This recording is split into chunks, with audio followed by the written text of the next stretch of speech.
नमस्कार, आदाब, सत श्री अकाल। स्वागत है आप सभी का आपके अपने YouTube चैनल पर। आप सबके एग्ज़ाम के लिए पॉलिटी की बहुत इंपॉर्टेंट क्लास। इससे पहले की क्लास में हमने डिस्कस किया था कि कैसे हमने रियासतों का एकीकरण किया था। सबसे पहले हमने भाग 1 पढ़ा था। भाग 1 में संघ और राज्य क्या होता है, ये अधिकार किसको है, संसद को क्या अधिकार है, ये सारी चीज़ें हम इससे पहले की क्लास में डिस्कस कर चुके। फिर हमने कहा जब भारत स्वतंत्र हुआ तो लगभग 552 रियासतें थी। 549 रियासतों को तो हमने समान रूप से प्रीवी पर्स दे के, किसी को कुछ अधिकार दे के एकीकरण कर लिया था। लेकिन 3 रियासतें थी जिनके एकीकरण में बहुत दिक्कत हो रही थी, तो उन तीनों रियासतों का एकीकरण किया था। इनमें भूमिका किसकी थी? सरदार पटेल की, कृष्ण मेनन की थी। इसके साथ साथ आपके सिराज गोपालाचारी की महत्वपूर्ण भूमिका थी। तो अब हमारा भारत क्या हो गया? रियासतों का एकीकरण। लगभग जितनी भी स्वतंत्र रियासतें थी उन सभी रियासतों ने क्या कर लिया? भारत संघ के साथ हस्ताक्षर कर लिया और भारत में क्या कर लिया? विलय करने में इन्होंने यूनियन पर साइन किया था कि फेडरल पर? तो विलय करने पर इन्होंने यूनियन पर साइन किया था। यूनियन पर साइन करने का मतलब होता है कोई भी भारत संघ से अलग नहीं हो सकता, क्योंकि भारत विनाशी राज्यों का अविनाशी संघ है। अब हमारा भारत तो बन गया, लेकिन अब हमें क्या करना था? राज्यों का गठन करना था, क्योंकि उस टाइम पे बहुत छोटी छोटी रास्ते थी।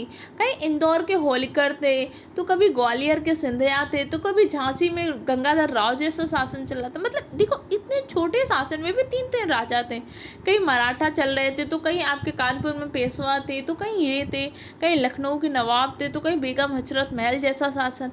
मतलब बहुत छोटे छोटे क्षेत्रों में डिवाइड था। इतने भारत में 552 रियासतें थी और छोटे छोटे क्षेत्रों में। अब हमने कहा हमें इन सब को क्या करना है? एक राज्य बनाना है, भारत संघ बनाना है। अब हमने कहा कि राज्यों का गठन कैसे करेंगे? तो 1948 में सबसे पहले हम एक आयोग बनाते हैं, धर आयोग।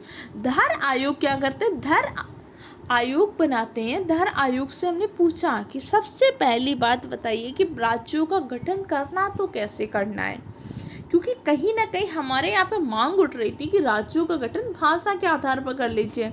मराठी बोलने वालों को अलग कर दीजिए, गुजराती बोलने वालों को अलग कर दीजिए, हिंदी बोलने वालों को अलग कर दीजिए, पंजाबी बोलने वालों को अलग कर दीजिए। अब हमारे मन में हो रहा था कि यार भाषा के आधार पर राज्यों का गठन करेंगे, प्रशासनिक सुविधा के आधार पर। तो सबसे पहले हमने एस.के. धर की अध्यक्षता में 1948 में एक आयोग बनाया जिसे हम बोलते हैं धर आयोग। धर आयोग ने 1948 में रिपोर्ट सौंपी। अब धर आयोग से पूछा कि भाषा के आधार पर राज्यों का गठन करना चाहिए कि प्रशासनिक सुविधा के आधार पर। तो एस.के. धर ने अपनी रिपोर्ट में कहा किसी भी राज्य का गठन भाषा के आधार पर नहीं, हमें प्रशासनिक सुविधा के आधार पर राज्यों का गठन करना है। तो धर आयोग ने राज्यों का गठन कैसे करने को कहा? प्रशासनिक सुविधा के आधार पर। भाषा के आधार पर राज्यों के गठन की मांग को अस्वीकार कर दिया। फिर भी हमारे यहाँ पे आंदोलन तो हो रहा था, कहीं ना कहीं तो मांग उठ रही थी। हमने कहा एक और समिति बना देते हैं। फिर हमने समिति बनाई JBP समिति। अब JBP समिति के 3 सदस्य थे, जवाहरलाल नेहरू, सरदार पटेल और पट्टाभी सीतारमैया। अब इनसे पूछा कि भैया कैसे गठन करना है? भाषा के आधार पे कि राज्यों को प्रशासनिक सुविधा के आधार पर? तो इन्होंने भी कहा कि देखो, भाषा के आधार पर राज्यों का पुनर्गठन नहीं करना, हमें राज्यों का पुनर्गठन कैसे करना चाहिए? राज्यों का पुनर्गठन हमें प्रशासनिक सुविधा के आधार पर करना चाहिए। ये बात इन्होंने कही, लेकिन इन्होंने कहा कि देखो ऐसा करना है कि हमें राज्यों का गठन तो करना है, मेन रूप से हमें वरीयता किसको देनी है? प्रशासनिक सुविधा को ही वरीयता देनी है। लेकिन एक बात इन्होंने बोली कि देखो, जो जनता आंदोलन कर रही है ना, एक बार इनकी बात भी सुनिए, इनसे बात करिए, क्योंकि कहीं जनता के मन में ये ना हो जाए कि इससे अच्छे तो अंग्रेज थे, कम से कम वो हमारी बात तो सुनते थे।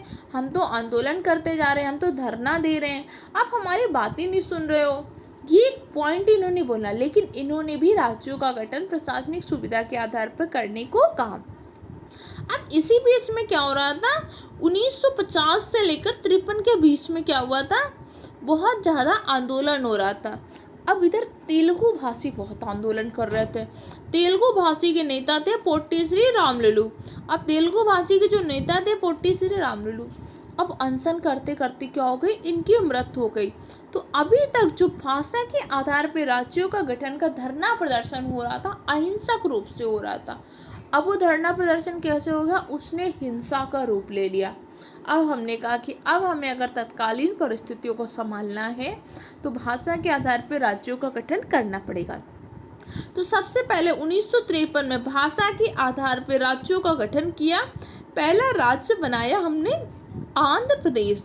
आंध्र प्रदेश भाषा के आधार पर गठित होने वाला पहला राज्य था। कौन से भाषा के लिए? तेलुगु भाषा के लिए। देखो, हो सकता है कि चीज़ें आपको इजी लग रही हो या टफ लग रही हो, लेकिन इससे बाहर बहुत एक दो पॉइंट को छोड़कर कुछ भी बाहर नहीं जाएगा।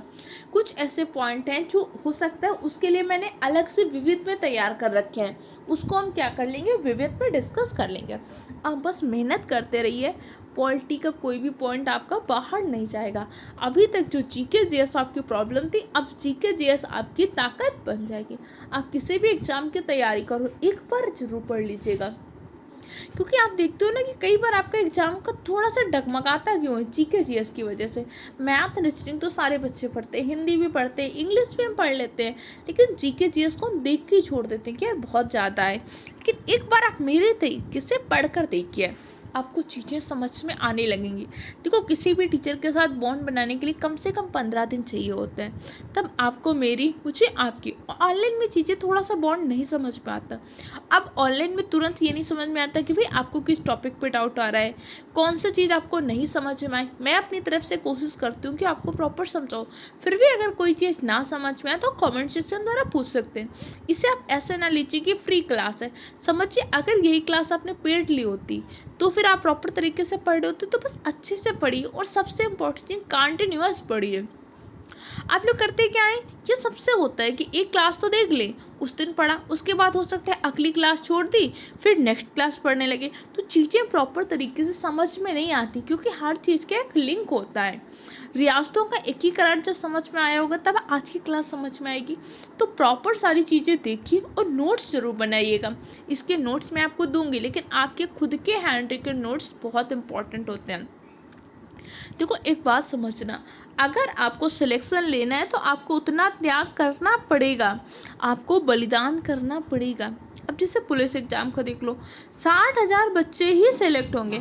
पीसीएस वगैरह में जैसे 200-300 वैकेंसी आती है तो 300 ही बच्चे सेलेक्ट होंगे। फॉर्म तो 10 लाख पड़ते हैं, 15 लाख पड़ते हैं। पुलिस जैसे एग्जाम में तो 35 लाख 40 लाख के फॉर्म पड़ रहे हैं।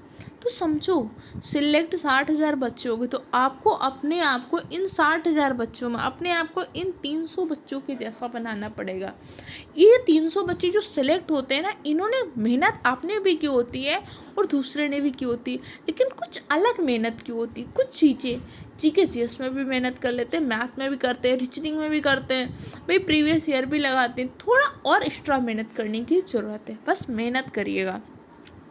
अब हमने 1 अक्टूबर 1953 को भाषा के आधार पर राज्यों का गठन किया, पहला राज्य बना दिया आंध्र प्रदेश। फिर हमने 1953 में एक और आयोग बनाया, फजल अली आयोग। फजल अली आयोग के 3 सदस्य थे, फजल अली, के.एम. पडिक्कर और हृदयनाथ कुंजरू।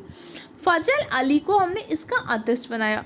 अब इनसे हमने फिर वही क्वेश्चन पूछा, एक बात बताइए, राज्यों का गठन कैसे करें, भाषा के आधार पर कि प्रशासनिक सुविधा के आधार पर? देखो, इन्होंने कहा कि भाषा के आधार पर राज्यों का गठन करने के बाद आप स्वीकार कर सकते हो, लेकिन इन्होंने कहा वरीयता किसको देनी है? इन्होंने कहा वरीयता देनी है प्रशासनिक सुविधा को, भारत की एकता को। पहली वरीयता में भारत की एकता और प्रशासनिक सुविधा को देनी है। जरूरत पड़ी तो आप भाषा के आधार पर भी राज्यों का पुनर्गठन कर सकते हो। 1955 में क्या कर दिया, इन्होंने अपनी रिपोर्ट सौंप दी। अब जैसे इन्होंने अपनी रिपोर्ट सौंपी तो फिर हमने क्या किया, 7वां संविधान संशोधन किया 1956, जिसके द्वारा 14 राज्य और 6 केंद्र शासित प्रदेश को बनाया। इतनी चीज़ समझ में आई कि नहीं आई, चलो एक बार फटाक से देख लेते हैं। हमने पढ़ा था भाग 1 में संघ और राज्य का उल्लेख है। अनुच्छेद 1 में कहा था भारत अर्थात इंडिया राज्यों का संघ होगा। अनुच्छेद 2 में हमने कहा था नए राज्यों का प्रवेश। नए राज्यों का प्रवेश या तो आपने उस राज्य क्षेत्र को अर्जित किया हो या तो अर्जित किया हो। किसी राज्य का प्रवेश कराया? हाँ जी, हमने सिक्किम का कराया था।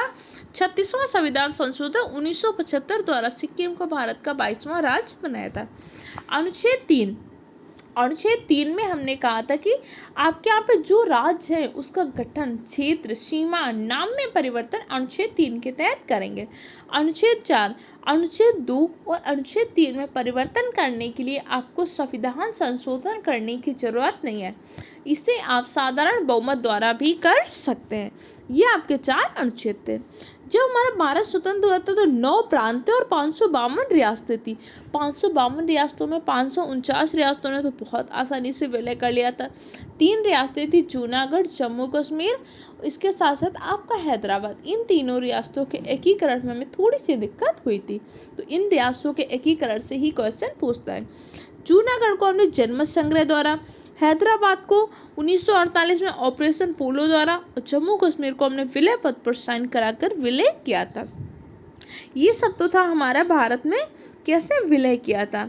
इसी के साथ ऐसे आगे के पॉइंट की राज्यों का पुनर्गठन कैसे किया हम कल की क्लास में डिस्कस करेंगे। वीडियो कैसा लगा फीडबैक दीजिएगा। सबसे इम्पोर्टेंट चीज़, मेहनत करिएगा। जो पड़ोसी, जो दोस्त, जो रिश्तेदार आपसे कहते थे ना आपका न होगा, उनको कर कर दिखाना है। अपने लिए तो सब करते हैं, एक बार अपने माँ बाप के बारे में सोचिएगा जिन्होंने आप पर आज जब आप बेरोजगार हैं, जब आपकी परिस्थितियाँ नहीं सही है, तब ट्रस्ट किया है कि आप कर सकते हो। तो हमेशा उनके ट्रस्ट पे ध्यान रखना, मेहनत करना, एक अच्छे नागरिक बनना, अपने माँ बाप का नाम रोशन करना। कभी कुछ ऐसा मत करिएगा कि आपके माँ बाप को आपके ऊपर शर्मिंदगी महसूस हो। मेहनत करिएगा।